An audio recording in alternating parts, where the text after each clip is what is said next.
Buenas tardes, profesor y compañeros. Nosotros somos el equipo 4 y les vamos a hablar acerca de los métodos de captura de mamíferos.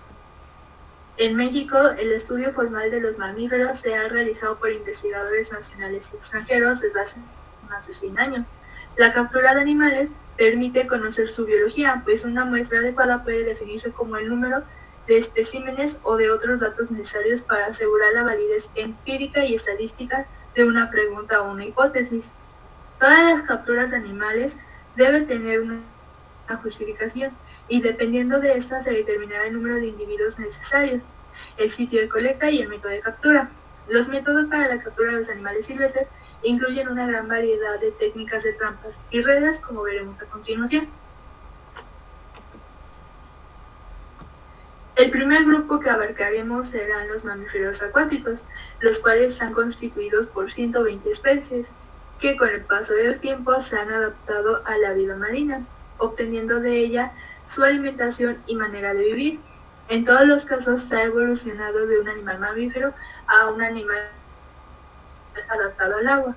Los mamíferos acuáticos son considerados animales de gran inteligencia y en varias ocasiones son considerados para distintos fines, lo que ha llevado a algunas especies a estar en peligro de extinción.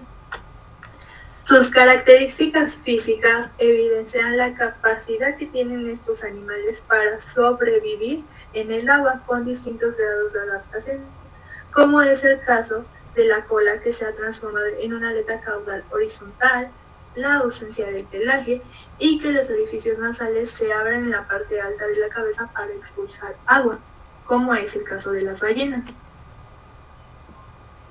Durante el siglo XV se dio lugar a la caza de estos animales, siendo la ballena quien era el atractivo principal. Algunos de los animales mamíferos acuáticos que conocemos son la ballena, el delfín, ornitorrinco, la foca, la nutria, la morsa, el león marino, el cual es el único animal del grupo de los pinnipedos que posee orejas, y el manatí, que es de quien hablaremos. Los manatíes son mamíferos marinos herbívoros que viven en aguas poco profundas. Son animales solitarios muy poco curiosos, aunque se sabe que en ocasiones se han acercado a embarcaciones pequeñas. Contribuyen a mantener el equilibrio de la vegetación en los ecosistemas y su salud es un indicador de bienestar marino, ya que ésta se ve afectada cuando los ecosistemas están dañados. Presentan un ciclo de vida largo, reproduciéndose cada 2 años y dando lugar a una sola cría, lo cual, sumado a las prácticas pesqueras eficientes, amenazan su sobrevivencia. Cuando se emplean métodos de captura involuntariamente que los lastima o los mata, se denomina una pesca accidental. Este hecho ha ocasionado que se pongan en peligro de extinción.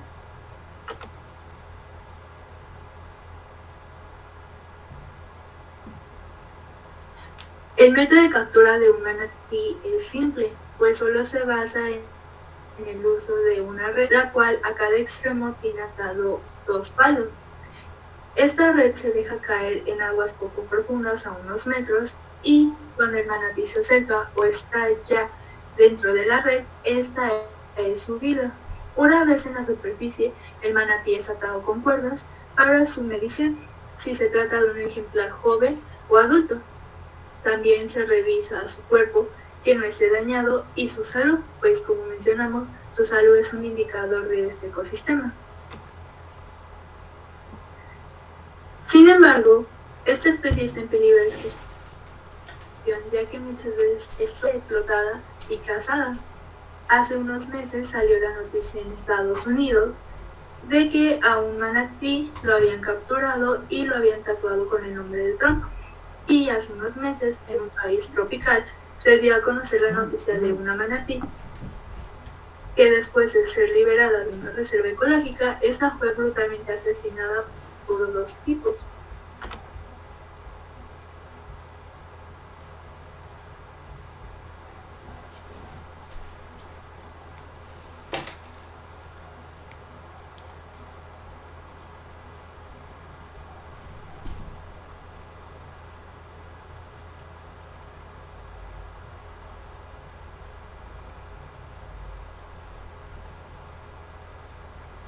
Artiodáctilos.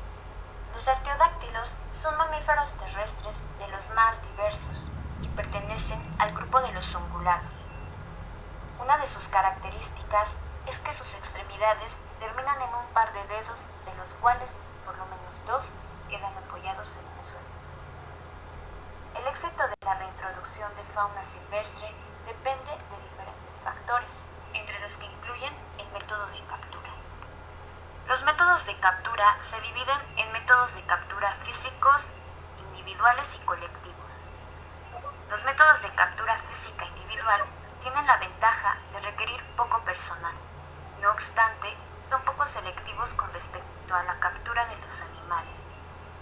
Dentro de los más empleados se encuentran las cajas de trampa, lazos y redes manuales.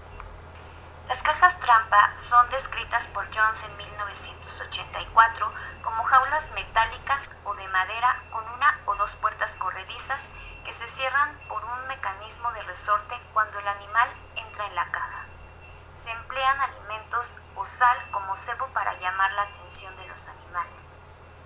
El mayor inconveniente de este sistema es que hay que vigilar continuamente la trampa para verificar que el animal no presente lesiones al intentar escapar. Por otro lado, el lazo corresponde a un cable metálico que se cierra sobre la extremidad cuando el animal lo pisa. Cuenta con un dispositivo que evita la estrangulación de la extremidad, lo que en ciertas ocasiones puede llevar al escape de los animales.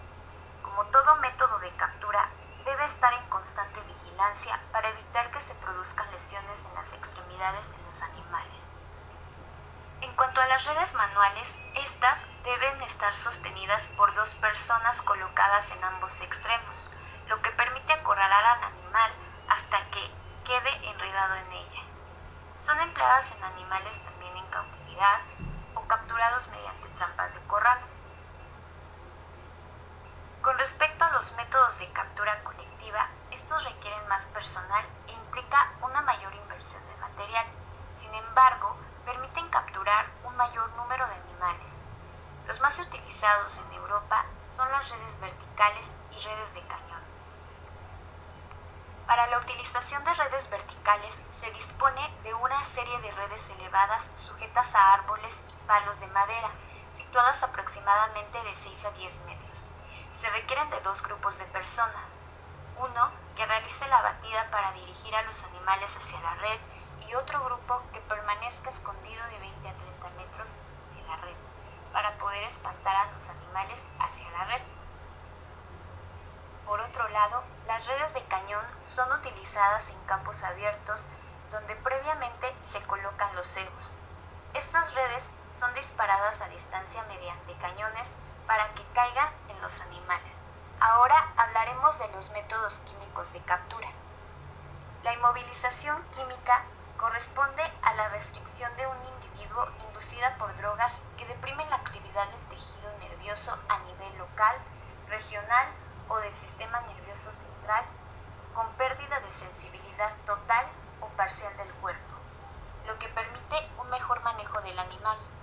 Por su parte, la anestesia general es utilizada para referirse a un procedimiento controlado y reversible que se lleva a cabo mediante drogas que actúan a nivel del sistema nervioso central, provocando un estado de inconsciencia. Analgesia, relajación muscular y ausencia de respuesta refleja. La inmovilización química se indica en procedimientos cortos, menores a 1 hora, como exámenes físicos, obtención de sangre, cuidado de lesiones menores, por lo que procedimientos invasivos o de larga duración se realizan bajo mantención de anestesia. Varios autores describen la inmovilización química como el método recomendado por ser el menos estresante para los animales, minimizando los efectos secundarios y, por tanto, el más indicado para mantener el bienestar de los mismos. Otros autores sugieren que la aplicación de analgésicos implica un riesgo añadido para el animal, debido a sus posibilidades de efectos adversos y la dificultad que supone dosificar el analgésico en un animal del que no se conoce su peso exacto ni su estado de salud. Bien, existe una lista extensa de analgésicos y dosis para diferentes especies de ciervos o de animales. La utilización de ciertas combinaciones va a depender de las especies, de los objetivos de captura y en algunos casos del factor económico también que tengan las personas que deciden realizar este trabajo.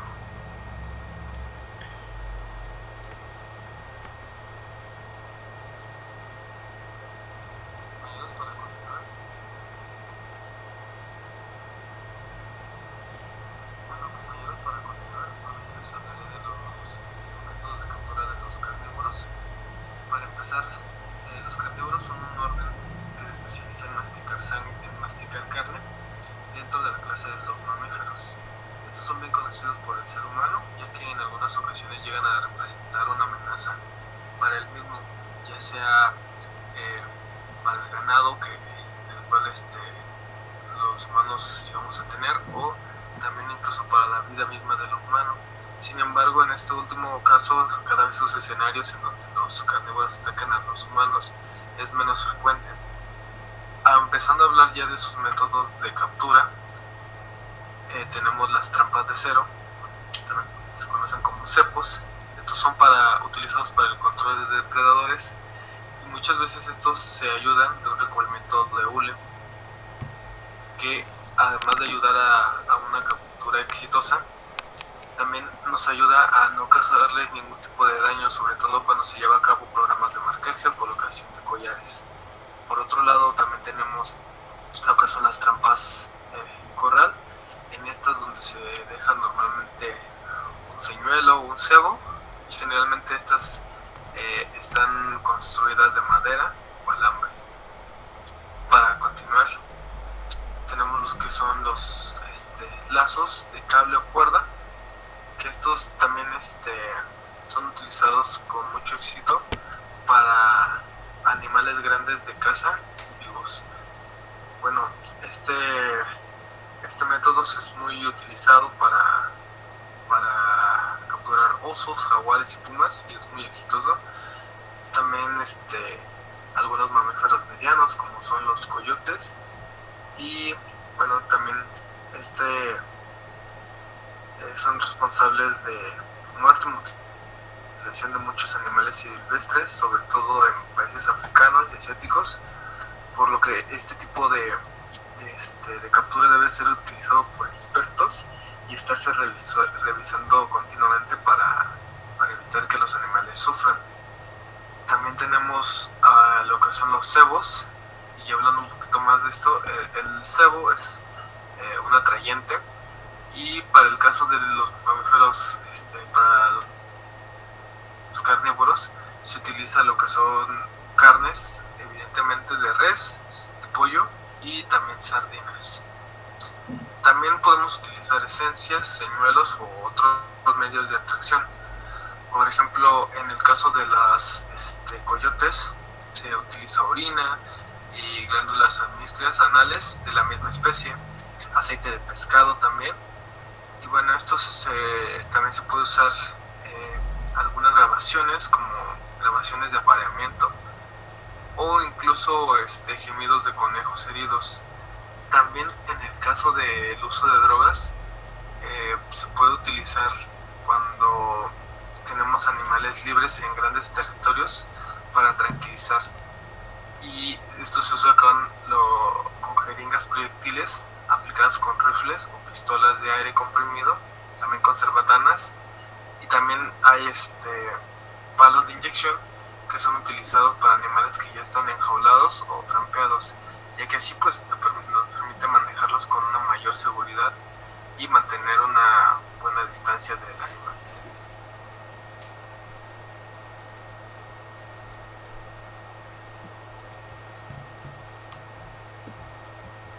Los murciélagos son los mamíferos voladores, y esto lo logran gracias a sus extremidades superiores, en las cuales tienen dedos muy largos, y entre ellas tienen membranas delgadas y flexibles que les dan la forma de alas. Otra de sus características importantes es que cuentan con un sistema de ecolocalización, el cual les permite orientarse en la oscuridad. Esto lo hacen mediante la emisión de sonidos ultrasónicos que rebotan en los obstáculos y este rebote son captados por las orejas, proporcionándoles una idea de sus alrededores. Vamos a tener que los murciélagos desempeñan un papel muy importante en el mantenimiento de los ecosistemas y tienen un valor económico, sanitario, esto debido a que son la única forma natural de combatir grandes cantidades de insectos. También algunos tienen importancia sanitaria, ya que son transmitidores de enfermedades. También tienen gran importancia en lo que son creadores de nichos ecológicos, son indicadores biológicos, también son dispersadores de semillas, son polinizadores y algunos son utilizados en la biotecnología. Bueno, estos pertenecen al orden Chiroptera y se reconocen alrededor de 1100 especies divididas en lo que son dos órdenes, que son los Megachiroptera con 170 especies y los Microchiroptera con 930. En México se han reportado alrededor de 138, de las cuales 37 se encuentran en la NOM 059. De estas especies se tiene registrado que 20 se alimentan de frutos, 12 se alimentan de néctar y polen, 3 ingieren sangre, 4 comen carne de pequeños mamíferos y algunos pescados y 100 se alimentan de insectos. Las condiciones climáticas influyen sobre la actividad de numerosos mamíferos. Por ejemplo, algunos murciélagos son más activos y se pueden capturar con mayor facilidad cuando hay menos intensidad de luz, y esto es porque les va a ser más difícil detectar las trampas. También vamos a encontrar dos tipos de técnicas de muestreo, que es el método directo mediante el uso de redes tipo niebla y el método indirecto mediante el uso de detectores acústicos.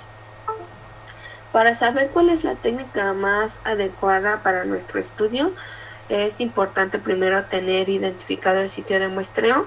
Sin embargo, si se aplican los dos métodos, esto nos va a ayudar a incrementar la efectividad de la colecta.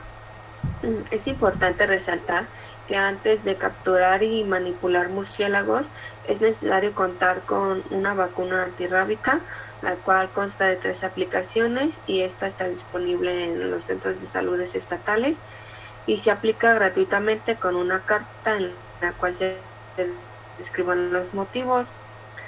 Antes de salir a un muestreo es importante contar con una licencia de colector científica y un permiso de colecta según lo establecido en la NOM 126. Y bueno, otros métodos que se pueden utilizar en la colecta, es importante llevar colectores para murciélagos o bolsas de tela de distintos tamaños, guantes ya sean de piel o de carnaza, equipo de medición y de peso, también lámparas de cabeza, cámaras, el diario de campo y claves de identificación. Hoy en día la técnica más común para la colecta de murciélagos es el uso de redes de niebla. Sin embargo, las redes de niebla no fueron diseñadas para la captura de murciélagos y con el paso de los tiempos se han ido adaptando para esto. Estas suelen colocarse entre la vegetación, sobre o al lado de los caminos, en cuerpos de agua y al interior o exterior de cuevas. Estas suelen ser de distintos tamaños, van desde 3 a 12 metros y pueden estar elaboradas ya sea de hilo de nylon o de seda. Tienen 5 líneas principales unidos entre sí por la red y bueno, para su instalación es necesario de postes o tubos, de cuerdas, estos preferentemente que sean reflexivas, poleas y estacas para lo que es el amarre. Los postes también pueden acoplarse a distintos tamaños y estos normalmente se usan de 0.5 a 2.5 metros para la captura de murciélagos que forrajean en el sotobosque. El monitoreo de las trampas va a depender del tipo de estudio y de la actividad y abundancia de los murciélagos, pero normalmente se dejan de 4 a 6 horas después de oscurecer y la revisión de las trampas se realiza cada 5, 15 o 20 minutos, incluso hasta cada hora. La liberación de los murciélagos se debe realizar con mucho cuidado y siempre utilizando guantes. Primero se empieza por ver de qué lado entró el murciélago y para empezar a desenredar la red. Hay que tener mucho cuidado de verificar que no quede hilo atorado entre sus dedos, patas y dientes. Y una vez liberado el murciélago, se recomienda alejarlo de la trampa para soltarlo y así evitar que se vuelva a atorar. Bueno, a pesar de que este es el método más utilizado, tiene sus limitantes y desventajas. Por ejemplo, cuando hablamos de murciélagos muy pequeños, estos pueden seguir muy lastimados o incluso morir en la trampa. También son difíciles de manejar, haciéndolo casi imposible que se puedan colocar por una sola persona. Igual estos no son aptos para capturar todo tipo de murciélagos y estos se deben liberar rápidamente, si no estos pueden llegar a morir por el estrés. Vamos a encontrar otro tipo de trampas como la trampa de arpa, que esta está diseñada específicamente para la captura de murciélagos sin que se enreden sus alas o para atrapar la mayor parte de una población.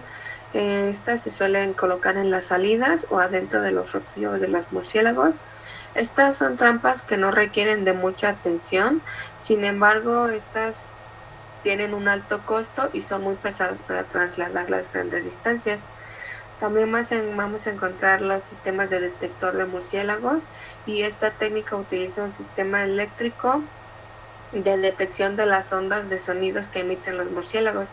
El sistema va a captar las señales ultrasónicas intensas y continuas que emiten los murciélagos y las van a disminuir a una frecuencia que nos permita escucharlas. También vamos a utilizar que se suelen ocupar las redes entomológicas. Estas normalmente se ocupan adentro de los refugios y estas tienen que ser livianas y tienen que poder adaptarse para facilitar la captura de los organismos a distintas alturas.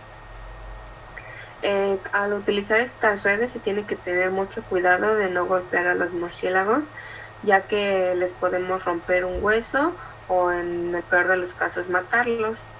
Y por último tenemos las redes de malla, que este tipo de trampas suele utilizarse para trabajar en alcantarillados y en lugares muy estrechos. La trampa consiste en tapar con una red las entradas y así facilitar su captura. Una vez capturados los organismos es necesario retirarlos rápidamente para evitar que se lastimen, se estresen y destruyan las redes con sus dientes. Pericidáctilos. El orden de Pericidáctea o Pericidáctilos son mamíferos herbívoros, con la característica que para su alimentación requieren de los dientes incisivos para cortar la hierba y también poseen molares y premolares. Estos carecen de caninos y presentan la particularidad que en sus estómagos carecen de divisiones.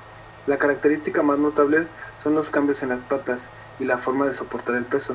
A diferencia de los artiodáctilos, que tienen un número par, muestran una modificación en donde el dedo del medio adquiere mayor importancia, siendo el más desarrollado y de mayor tamaño, y en el cual se apoya el peso del animal, mientras que los dedos de los extremos se ven reducidos. El orden incluye 3 familias: Rinocerontidae, Equidae y Tapirida. Trampas para Rinocerontidae. Son empleados principalmente 2 métodos. El primer método es la inmovilización química.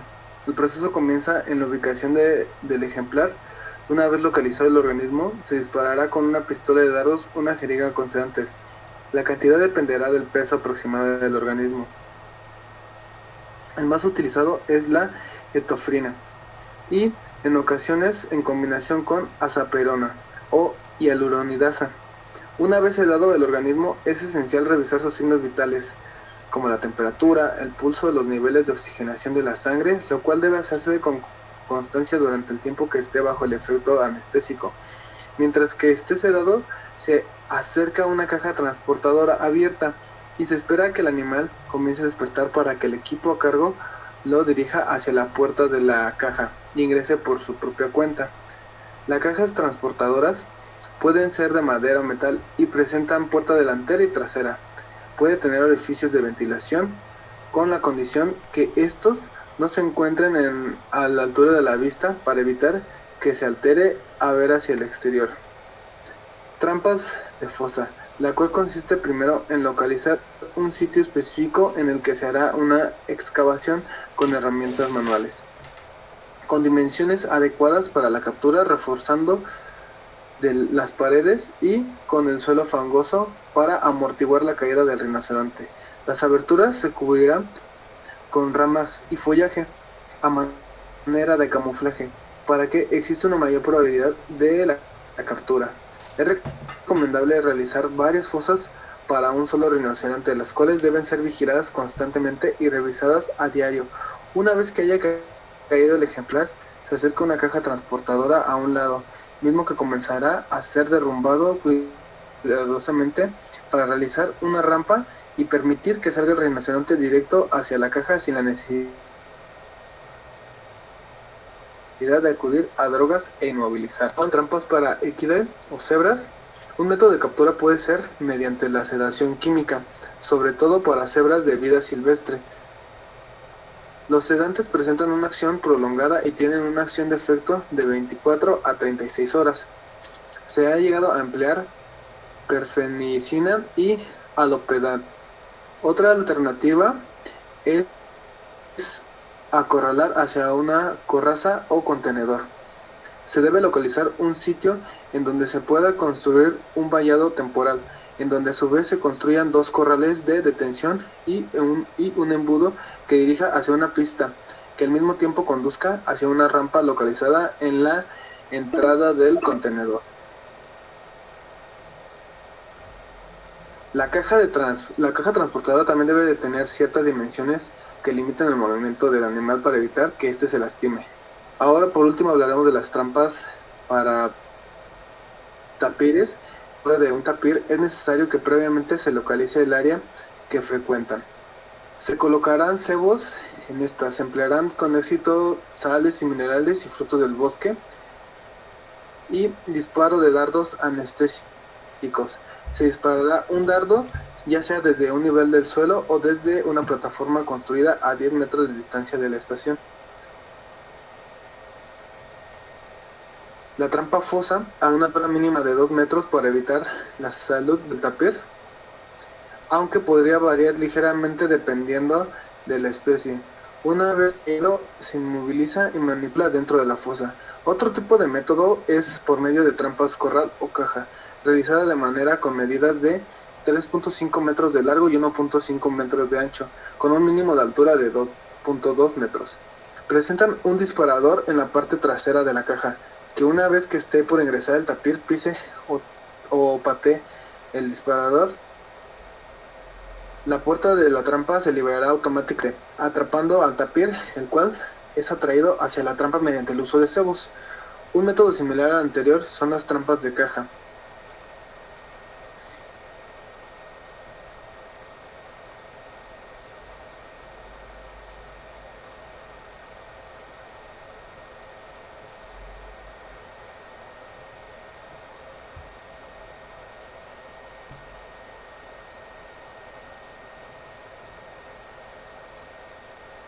En sus ecosistemas terrestres.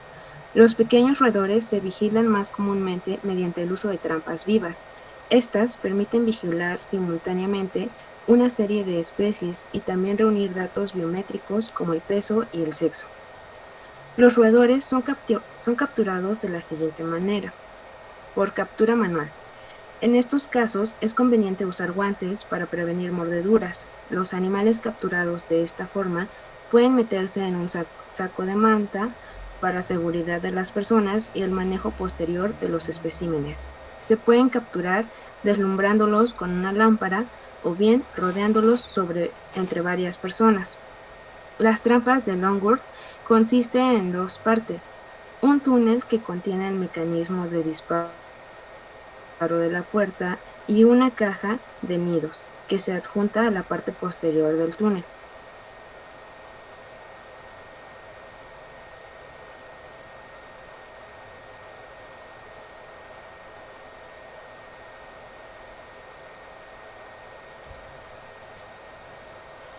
El nido y las trampas Sherman están formadas por un compartimiento y por eso puede ser difícil añadir comida a la trampa sin interferir con la plataforma del gatillo.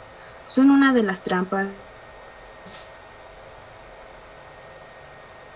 más populares, ya que pueden doblar otro tipo de trampas son las trampas Life Trap, también consisten en dos partes: un túnel con mecanismo de disparo de puerta y una caja de nidos que se adjunta a la parte posterior del túnel, parecida a las trampas Longwood. Lo más estrechas posibles para evitar daños por el roer de los animales atrapados. También tenemos a las trampas de agua. Sirven para estudiar a los roedores de hábitos acuáticos, principalmente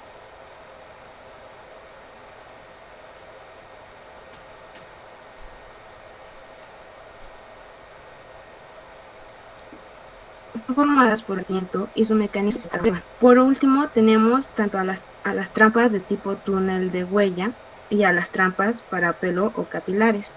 Las primeras es en donde se les pone un cebo al interior del túnel y entonces el animal camina sobre dejando huellas sobre una tinta para posteriormente examinarlas y poder identificar a qué espécimen pertenece. Las trampas para pelo o capilares funcionan de una manera similar. La diferencia es que tienen una especie de pegamento en las paredes del túnel y cuando pasan los roedores su pelo se queda pegado. Esto también sirve para determinar la presencia o ausencia. Muchas gracias por su tiempo y la bibliografía consultada.